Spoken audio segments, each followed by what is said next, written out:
우리 함께 말씀 나누겠습니다. 오늘 우리가 하고 있는 신앙생활에서 우리가 신앙의 본질을 다시 한번 깊이 좀 고민해 봐야 됩니다.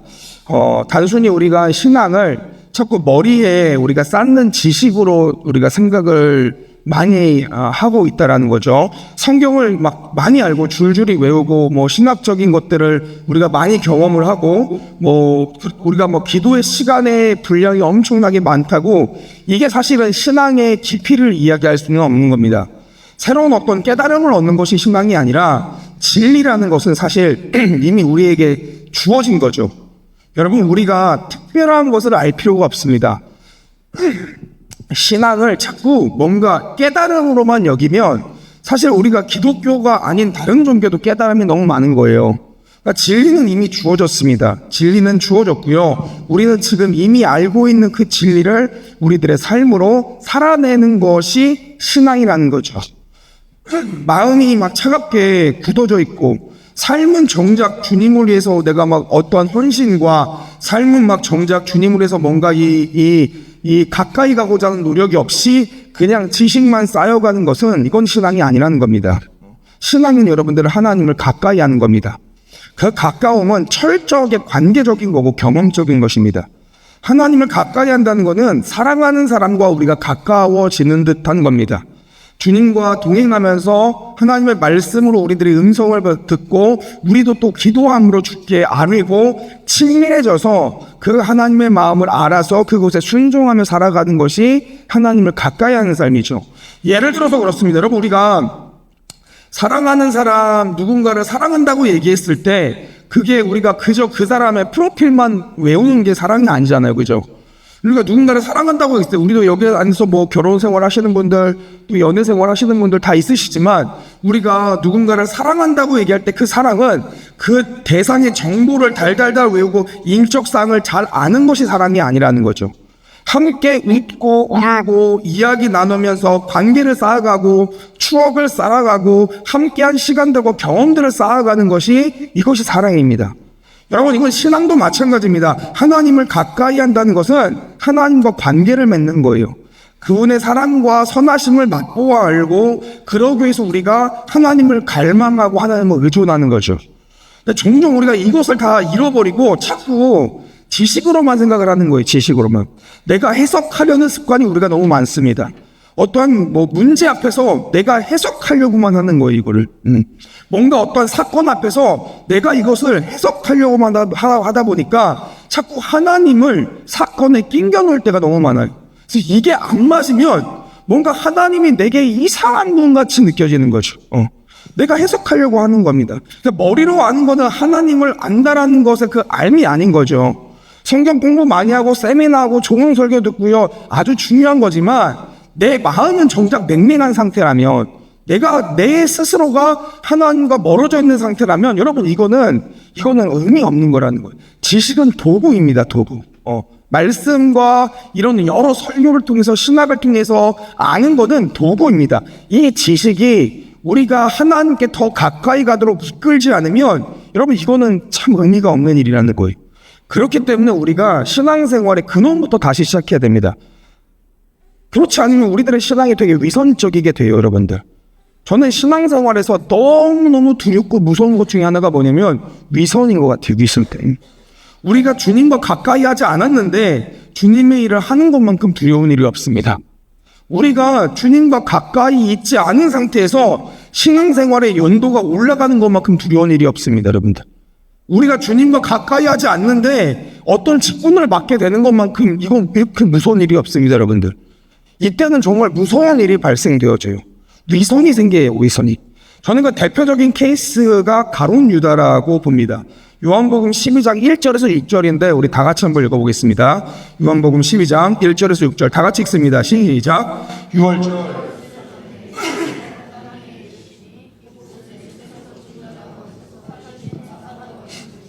거기서 예수를 위하여 잔치할새 마르다는 일을 하고 나사로는 예수와 함께 앉아 있더라. 마리아는 지극히 비싼 향료 곧 순전한 나드 한 근을 가져다가 예수의 발을 붓고 자기 머리털로 그의 발을 닦으니 향유 냄새가 집에 가득하더라. 제자 중 하나로서 예수를 잡아줄 가룟 유다가 말하되 이 향유를 어찌하여 300데나리온에 팔아 가난한 자들에게 주지 아니하였느냐니 이렇게 말하면 가난한 자들을 생각함이 아니요 그는 도둑이라 돈꾀를 맞고 거기 넣는 것을 훔쳐가미러라. 아멘. 그럼 보세요. 예수님께서 6월절 엿새 전에 나사로를 살리시는 사건이 있습니다. 거기에 베다니에 머무실 때 감사의 잔치가 열린 거예요. 여기에 마르다는 열심히 일을 합니다. 그리고 나사로는 예수님의 옆에 앉아 있습니다. 이곳에 어떠한 일이 일어납니까? 마리아가 갑자기 순전한 나드 향유로 이것을 깨트려서 예수님의 발에 붓고요. 자신의 머리털로 예수님의 발을 닦기 시작합니다. 그러면 이 장면은 사랑의 정점인 거죠. 예수님의 죽음을 앞둔 시점에서 예수님을 향한 사랑과 깊은 경배의 행위가 지금 이 마리아의 행위입니다. 그런데 그 자리에 있는 가룟 유다가 이것을 보면서 뭐라고 얘기합니까? 4절에서 6절 이렇게 얘기하죠. 제자 중 하나로서 예수를 잡아줄 가룟 유다가 말하되 이 향유를 어찌하여 300데나리온에 팔아 가난한 자들에게 주지 아니하였느냐 하니 이렇게 말하면 가난한 자들을 생각함이 아니요 그는 도둑이라 돈꾀를 맞고 거기 넣는 것을 훔쳐가미러라. 여러분 중요합니다. 명분은 그럴싸해요. 그럴싸한 명분을 내세우는데 직위도 보면요 가룟 유다는 공적인 제자라는 직위를 가지고 있습니다. 그리고 제자들 중에서도요 성경을 보면은 나름 제자 공동체의 재정을 도맡아서 섬기는 일을 했던 사람이 가룟 유다라는 사람이었었어요. 근데 왜 가룟 유다가 오늘 이렇게까지 마음이 악해졌냐라는 거예요. 이거는 여러분들 주님을 가까이 하지 않았기 때문에 그렇습니다. 그러니까 몸은 가까이 있죠. 제자기 때문에 몸은 예수님을 계속 따라다니지만 그의 마음이 예수님과 멀리 있는 거예요 지금. 그러니까 거기에 있는 나사로도 예수님을 사랑해서 예수님 옆에서 주님의 말씀을 듣고 있고 마르다도요 예수님을 사랑했기 때문에 자신의 몸으로 열심을 다해서 일을 했습니다. 마리아는요 예수님을 너무너무 사랑해서 자신의 모든 것을 아낌없이 다 바치면서 사랑과 경배를 했는데 그런데 같은 자리에 있어도요 제자라는 위치까지 갔어도요 주님을 전심으로 가까이 하지 않으니까 가룟 유다 마음에 탐욕과 마귀가 틈타기 시작하는 거예요. 그러니까 자기 지식 안에 있는 명분은 그럴듯하게 내세우는데 속으로는 욕심을 품게 되는 거죠. 여러분 오늘 이거는 우리들의 삶에도 이와 마찬가지입니다. 여러분 생각해 보세요. 눈앞에 내 바로 이 육체의 눈앞에 예수님이 계세요. 육체로 활동하셨던 예수님이 이 계심에도 불구하고 그 예수님께서 나를 제자로 지칭하셨음에도 불구하고 주님을 사랑하지 않으면 이렇게 위선적이 됐는데 지금 오늘 우리는 어떻겠습니까 여러분들?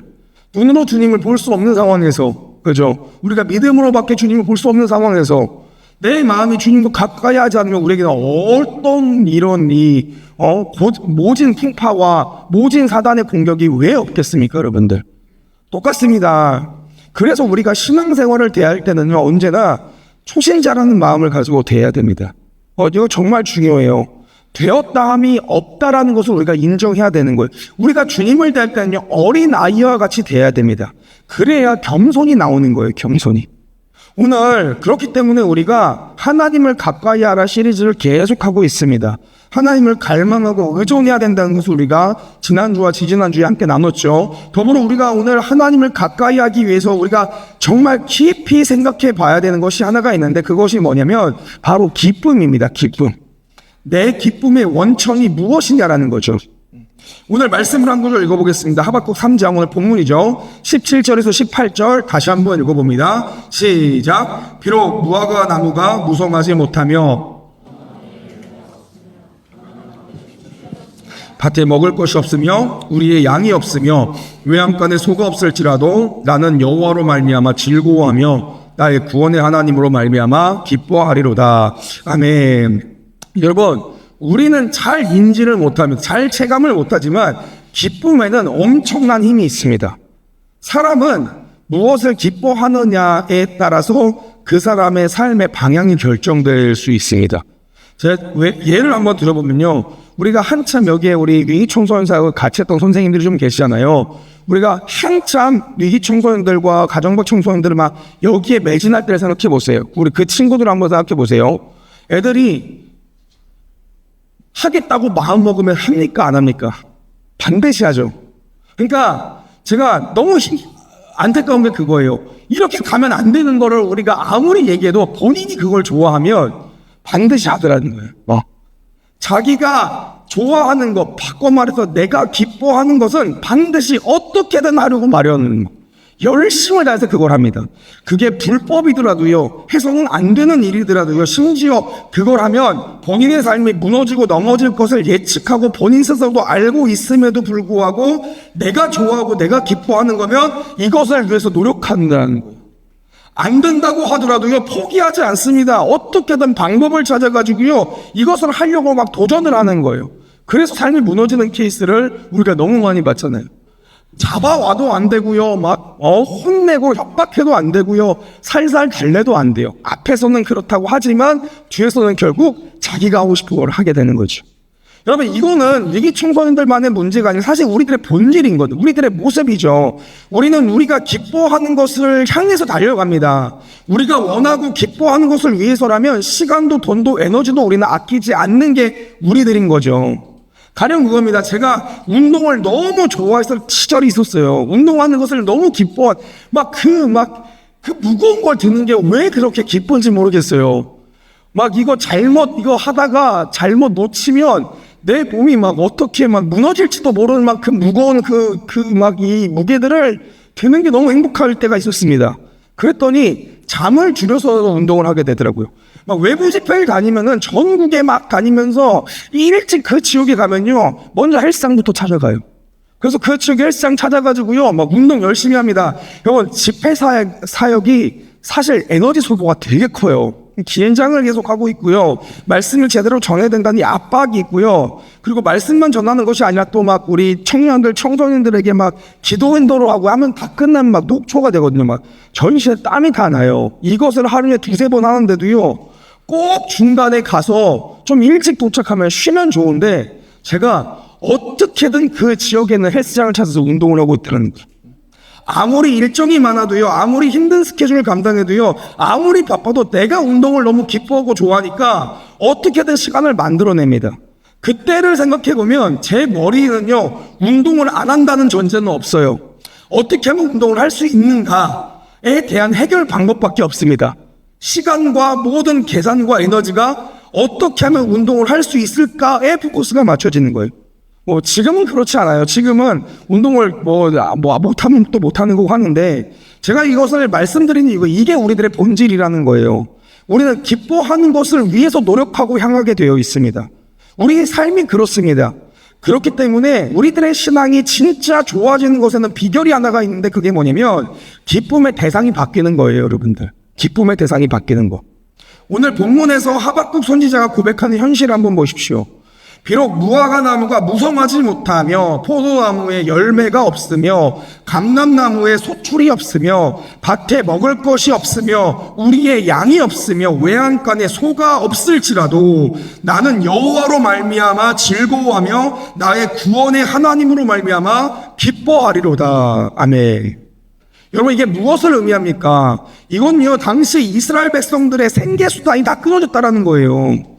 농업과 목축업과 이런 모든 것들이 다 실패했습니다. 오늘로 말하면 실업하고 파산하고 건강 문제와 여러 사건 사고가 한 번에 다 찾아온 절망이 있는 겁니다. 주된 먹거리와 경제의 근간이 사라졌어요. 이스라엘 백성의 생존과 직결되는 자원이 다 없어졌습니다. 모든 것이 없어져서 국가의 파산 상태가 일어났는데 생존이 불가한 절망적인 상황인데, 놀라운 것은 하박국 선지자가 뭐라고 이 절망을 이야기합니까? 여호와로 말미암아 즐거워하며 나의 구원의 하나님으로 말미암아 기뻐하리로다 라고 얘기합니다. 여기서 즐거워하다라는 것은 히브리어로 아길레라고 하는데, 이거는 환호를 의미해요. 엄청난 환호와 기쁨과 이 터져나오는 이 환희를 이야기합니다. 그러니까 억지로 미소 짓는 게 아니라 내가 하나님을 믿는 선지자이기 때문에 이러한 상황에서도 내가 기뻐하고 감사해야지, 내가 감사합니다 하는 이런 거가 아니라 환호와 환희를 얘기하는 겁니다. 여러분 생각해 보세요. 어떻게 경제의 근간이 흔들리고 생존이 흔들려도 하나님을 기뻐할 수 있습니까? 답은 간단한 거예요. 하박국에게 기쁨의 원천은요, 무화과와 포도와 감람과 밭의 곡식이나 양과 소가 아니었기 때문에 그렇습니다. 이런 것들도 좀 중요하지만 이것이 하박국에게는 기쁨의 원천이 아니었다라는 거예요. 없으면 좀 불편할 수 있고 없으면 좀 배고플 수 있으나 이것이 내 기쁨의 원천은 아니다라는 거예요. 내 안전의 원천은 아니다. 내 보호의 원천은 아니다라는 거예요. 그러니까 보여지는 경제의 근간이 흔들리고 생존 보장이 없는 상황에서도 기뻐하면서 하나님께 환호로 나아갈 수 있는 겁니다. 이거는 굳건한 믿음에서부터 기인합니다. 믿음인 거예요, 믿음. 하나님이 어떤 하나님이냐는 거죠. 우리 하나님이 위대한 하나님, 모든 소초를 쥐고 계신 하나님, 그 하나님이 선하신 하나님, 그 하나님 실로 신실하신 하나님, 이것을 향한 이 기쁨을 빼앗기지 않는 원천으로 지금 사용하고 있다는 거예요. 여러분 중요합니다. 제가 어렸을 때 우리 청소년기 때 건설 현장에서 아르바이트를 꽤 많이 했던 것 같아요. 우리 부모님께서 개척교회 목사 아들이다 보니까 부모님도 우리 집도 돈이 원치 없었고 제가 또 제 씀씀이보다 받는 용돈이 너무 작은 거예요. 그러니까 저도 일을 하고 싶었고 우리 부모님도 이제 항상 저에 대한 태도는 뭐냐면 요셉이는 목사 할 사람이니까 여러 일들을 다 경험해봐야 성도님들의 그 일자리에 대한 애통함이 나온다. 근데 제가 건설 현장 갈 때마다 청소년 때 갈 때마다 긴장을 했던 것 중에 하나가 뭐냐면 이 긴장이 뭐냐면요, 내가 실수할까봐에 대한 긴장이 되게 많았습니다. 그러니까 이게 해봐야 중요한 일 아니죠. 속칭, 이 노가다 현장에서는 속칭 시다라고 얘기합니다. 그러니까 시키는 일만 하는 사람인 거예요. 주워와라 그럼 주워오고, 자재 날라라 그럼 자재 날리고 이런 일들, 중요한 일도 아닌데, 건설 현장의 아저씨들이 먼 채 거칠고 막 직선적이다 보니까 막 긴장이 되는 거예요. 조금만 실수하면 아저씨들이 막 쌍욕을 하시는 거예요. 쌍욕을 막 쌍욕하시면서 사람 다 있는데 명박 다 주시고 막 엄청 저를 편하게 대하시고 막 이렇게 막 하면서 막 내가 하는 일 자체가 지금 생각해보면 그렇게 중요한 일이 아니에요. 건물에 내가 실수했다고 건물에 큰 타격이 있는 일이 아니라고요. 자재 가져와라 그러면 자재 가져오고 주워와라 그러면 주워오고 야 여기 좀 치워라 그러면 치우고 이런 것들 날려라 그러면 날리고 이런 것들인데 실수를 용납을 안 하시고 막 그렇게 저 덜 떨어진 거 하면서 좀 모자라는 것도 하면서 막 욕이란 욕을 다 하시는 거예요. 조금만 잘못하면 니빠를 가져와라. 근데 제가 청소년 고등학교 1, 2학년 내가 니빠가 뭔지를 어떻게 합니까? 다른 거 갖다 주면은 그냥 막 욕이란 욕을 다 하셔서 갈 때마다 거기에 대한 긴장을 엄청 많이 했었습니다. 어느 날 제가 건설 현장에 노가다를 딱 왔는데 놀라운 사실이 차를 타고 제가 가는데 거기가 어디였냐면 우리 집으로 가시더라고요.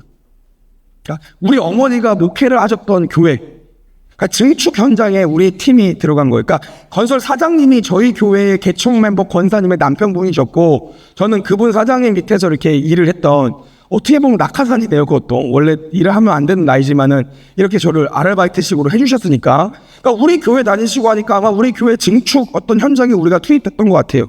건설 현장인 저희 교회로 딱 들어갔는데 놀라운 거는 제가 긴장을 하지 않는 거예요. 제가 이 심리적으로 든든해지기 시작하는 거예요. 왜 그럴까를 봤거든요. 그렇다고 우리 어머니 아버지가 내려오신 것도 아니에요. 그냥 건설 현장에 같이 일을 합니다. 어머니가 담임 목사님으로 계시니까 실수가 나와도 내가 건물에 큰 실수하지 않는 일이니까 실수가 나와도 내가 우리 어머니 아버지니까 괜찮겠지라는 이 안정감이 있는 거예요. 부모님이 우리 오너가 우리 어머니 아버지잖아요. 우리 오너가 우리 부모님이니까 내가 뭔가 혼내시지 않을 거라는 것을, 내가 여기 교회 성도고 여기 교회 목사 아들이라는 이 이상한 심리적인 이 안정감이 나를 똑같은 건설 현장이지만 다른 태도로 가게 한다는 거. 사실 아무 혜택도 없습니다. 심지어 다른 현장들에서는요, 음료수라도 줬는데 저희 교회에서 음료수도 안 주더라고요. 혜택도 없는데 딱 하나, 우리 부모님과 연결되어 있다는 그 하나가 내 마음을 엄청나게 든든하게 하더라는. 여러분, 저는요, 돌아와서 신앙의 원리를 함께 나누고 싶은 겁니다. 우리들의 삶에 때로는 경제의 근간이 흔들릴 만한 어려움이 있을 수 있습니다. 때로는 생존의 위협이 받는 문제들이 있을 수 있습니다. 그런데 우리가 어떻게 이러한 때에도 기뻐할 수 있냐라는 거예요. 내 경제의 근간이 하나님으로부터 나온다는 것을 내가 알면 기뻐할 수 있습니다, 여러분들.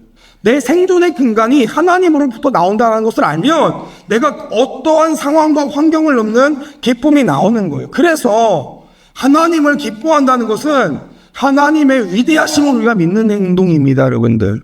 그 위대하신 하나님께서 위대하시면서 끝난 것이 아니라 나를 향해서 선하시다라는 거예요. 그리고 신실하시다라는 겁니다. 그런 하나님 뜻 안에 우리들의 삶을 맡기는 것이 주님을 기뻐하는 겁니다, 여러분들. 이러한 인생이 하나님을 기뻐하는 인생으로 살아갑니다. 더불어 이러한 삶이요, 충만한 삶이 되는 거예요. 기쁨이 충만한 삶이 되는 겁니다. 요한복음 15장 11절에 이러한 구절이 있습니다. 함께 읽어봅니다. 시작. 내가 이것을 너희에게 이름은 아멘. 여러분, 기쁨의 충만한 상태를 한 번이라도 경험해 본 적이 있으십니까? 월급을 받으면요, 좀 기쁘지만 충만하진 않죠. 사업이 잘 되면 와 너무 좋은데 기쁨에 충만하진 않습니다. 충만은 흘러 넘치는 거예요. 흘러 넘치는 거. 충만은 일정 수준까지 도달하는 게 아니라 막 흘러 넘치는 겁니다. 충만이. 여러분, 예수님 안에서 우리가 하나님이 내 삶의 기쁨의 원천으로 여기게 되면 충만한 기쁨이 나온다는 거예요. 충만한 기쁨에 거하는 삶이 되어집니다. 그렇기 때문에 오늘 우리가 해야 되는 건요, 신앙생활에서 이 충만한 기쁨을 누리기 위해서 정말 중요한 한 가지를 주님께 드려야 되는데, 그게 뭐냐면 여러분, 나의 판단을 주님께 드려야 됩니다. 내 삶이 진짜 하나님을 기뻐하기 위해서는요, 내 판단과 내 지식을 철저하게 주님 앞에 복종을 해야 된다는 거예요. 주님의 일하심에 내 판단과 경험을 꺾어야 됩니다, 여러분들. 그게 안 되면 우리가 하나님의 기쁨에 동참할 겨를이 없습니다. 내 기준과 내 판단이 공평하게 섰고 하나님은 내 판단에 맞는 기쁨을 주셔야 되는 건데, 근데 이게 안 되면 하나님 왜 그러냐? 하나님 탓하잖아요. 우리 교회도 1년의 사건들이 막 있으면서 하나님이 이해가 안 돼요. 왜 하나님이 내 마음에 하나님이 실망이 듭니다. 하나님 실망을 했어요. 이런 고백들이 왜 나옵니까? 내 판단이 맞는 하나님이 아니라는 거예요. 저는 고민해 봅니다. 왜 제자들에게 그 자신을 부인하고 십자가를 짊어지고 나를 따르라 말씀하셨을까? 자신을 부인한다는 게 대체 뭘까? 여러분, 자신을 부인한다는 건요, 저는 어떠한 의미에서 내 판단을 꺾는 거예요. 내 판단을. 나는 완전히 틀릴 수 있고 주님은 완전히 옳다는 것을 인정을 하는 겁니다. 기준을 드리는 거예요. 하나님의 기준이 맞다라는 것을 인정하는 거예요, 여러분들. 주님의 기준은 영원하고 내 기준은 일시적이고요, 주님의 기준은 완벽하게 선하시고 내 기준은 완벽하게 불안정하다는 것을 내가 인정하는 겁니다. 이것이 되는 것이 하나님의 그 충만한 기쁨에 동참하는 방법이고요. 내 판단이 옳고 있으면 안 됩니다. 우리는 항상 우리들의 관점에서 상황을 판단하는 거예요. 내가 보기에 좋으면 기뻐하고 내가 보기에 나쁘면 슬퍼합니다, 여러분들. 하지만 하나님의 관점은 달라요. 하나님은 영원한 관점에서 보시고요, 우리의 유익을 위해서 하나님은 모든 것을 선하시고 협력하시고 모든 것을 사랑으로 이루어 가십니다. 그렇기 때문에 우리들의 삶은요, 매 순간 그 하나님의 관점을 내 마음에 달라고 기도를 해야 되는 거예요. 주님의 뜻을 내 마음에 주시옵소서. 우리 예수님이 기도하셨던 그 기도 제목처럼 아버지의 뜻대로 하옵소서. 주님, 내가 아니라 하나님의 뜻이 내 마음에 임하게 하옵소서. 그렇게 됐을 때 우리들의 삶에는요, 빼앗길 수 없는 기쁨이 있다라는 거예요. 요한복음 16장 22절에 보면은 이런 고백을 예수님이 하십니다. 지금 너희가 근심하나 내가 다시 너희를 보리니 너희 마음이 기쁠 것이요 너희 기쁨을 빼앗을 자가 없으리라. 여러분, 기쁨이 빼앗김이 많은 세대가 오늘날의 세대잖아요. 조금만 기뻐하다 보면 다 끝나는 거예요. 월급 받으면 끝나잖아요, 기쁨이. 이제 요즘은 월급도 다 통장으로 받아서 이미 내가 앞전에 사용했던 것을 다 내는 것으로 끝나잖아요, 그죠? 월급을 받으면서 기뻐할 틈도 없겠네요, 그죠? 받으면 다 그 한 달 전에 내가 살았던 패턴이 한 달 후에 나를 결정하니까, 그죠? 내가 조금 사람들한테 인정받으면 이거 다 사라지는 거잖아요. 빼앗기는 기쁨이잖아요. 근데 빼앗기지 않는 기쁨이 어딨냐라는 거예요. 모든 것의 근원이시고 나를 사랑하시며 위대하신 선하신 주님이 나의 하나님이라는 것을 내가 인정하는 거예요. 나는 다 틀릴 수 있습니다, 주님. 주님, 내가 주님께 실망한 게 아니라 내 판단이 너무 옳았습니다, 주님. 주님이 옳으시고 내가 틀립니다. 이걸 인정하는 겁니다. 그러면 우리에게는요, 빼앗기지 않는 기쁨이 생긴다라는 거예요. 여러분, 말씀을 좀 정리해 보도록 하겠습니다. 우리가 기쁨이 바뀌지 않으면요, 여러분, 우리들의 삶이 변하지 않습니다. 그래서 신앙은 철저하게 기쁨이 변해야 됩니다. 무엇에 대한 기쁨으로요? 하나님에 대한 기쁨으로 변해야 됩니다, 여러분들. 오늘 하박국이 고백입니다. 무화과 나무가 무성하지 않았고요, 포도나무 열매가 없고요, 뭐 감람나무가 없고요, 양과 소가 없고요, 다 없습니다. 그러나 나는 여호와로 말미암아 기뻐한다. 주님으로 말미암아 내가 환호한다. 여러분, 오늘 이것이 우리들의 신앙의 삶이 되어야 되는 거예요. 그러면 이게 되면 자연스럽게 우리는 주의 길을 가고 싶어 합니다. 여러분들, 내가 싫어하는 거 할 때, 내가 싫어하는 것을 할 때 얼마나 그게 큰 고역이에요. 내 머리는 하나님의 일이니까 이걸 해야 돼. 내 마음이 싫으면 이건 고역이에요. 고역. 내가 만나기 싫은 사람한테 복음을 전해야 돼요. 내 생각은 이거는 내가 사명이니까 해야 돼. 이게 생각이 딱 굳고 마음은 싫어해요. 그럼 이건 뭐냐면 고역이에요. 고역. 신앙생활을 고역처럼 하시는 분들이 너무 많아요. 내가 하고 싶어 하는 것을 안 하는 거죠. 그러니까 맨날 신앙생활 오면 뭐 끊어야 될 거 많고, 뭐 교회 다니고 하나님 믿으면은 내 맘대로 못 살고, 여기에 대한 부담만 많은 거예요. 여기에 대한 부담. 그러니까 하나님 원망만 계속 하고요, 예수님 믿으면 잘 못 놀게 돼. 무슨 말이에요, 무슨 말. 여러분, 신앙은 기쁨이 바뀌는 거예요. 하나님이 내 마음에 기쁨이 되면요, 예배가 가장 즐거운 일이에요, 여러분들. 그렇죠. 예배가 가장 행복한 일이에요. 복음 전하고 선교하고 전도하고 하나님 나라 위해서 나를 헌신하는 것만큼 행복하고 즐거운 일이 어디 있습니까? 이게 무슨 고역입니까? 주님을 내가 너무 사랑하면요, 이 모든 게 기쁨인 건데 왜 이걸 고역처럼 느껴집니까? 여러분, 기쁨을 바뀌지 않아서 그렇습니다. 내 마음의 기쁨이 실로 하나님이 되면요, 내 인생 모두를 하나님께 드리고 싶어하는 자원이 생기게 되는 거예요. 자원함, 그게 우리들의 마음에 작동이 됩니다. 여러분, 주님이 주신 기쁨은 충만한 기쁨입니다. 흘러 넘치는 기쁨입니다. 그 기쁨은 빼앗기지 않는 기쁨입니다. 주께서 오늘 우리 가운데 요청하십니다. 너의 판단을 나에게 좀 맡길 수 없느냐? 네 상황에서, 네 삶에서 나오는 판단과 기준을 나에게 좀 맡길 수 없느냐? 꼭 너의 판단이 내가 맞춰야 하느냐? 우리들의 판단이 공고하게 서면요, 하나님의 기쁨 주시더라도 받지 못해요. 여러분들, 내가 그것이 아니라 마음을 다 내놓고 가장 겸손하게 주님이 다 오르십니다를 내가 인정하고 믿는 거예요. 나는 이해가 좀 안 되지만 그건 내가 부족해서 이해가 안 되는 거고, 하나님은 여전히 위대하시고 선하시고 하나님은 능력의 하나님이시며 나를 가장 선한 길로, 우리 교회와 가정과 우리들의 모든 삶을 가장 안전하고 선한 길로 인도하시는 주님이십니다 를 고백하고 믿으면 우리들의 삶의 기쁨이 충만하게 나온 거다. 여러분, 꺾이셔야 됩니다. 기쁨이 꺾이셔야 돼요. 판단이 꺾이셔야 돼요. 주께 드리십시오. 그럼 우리들의 삶이 그 충만함에 거할 수 있습니다.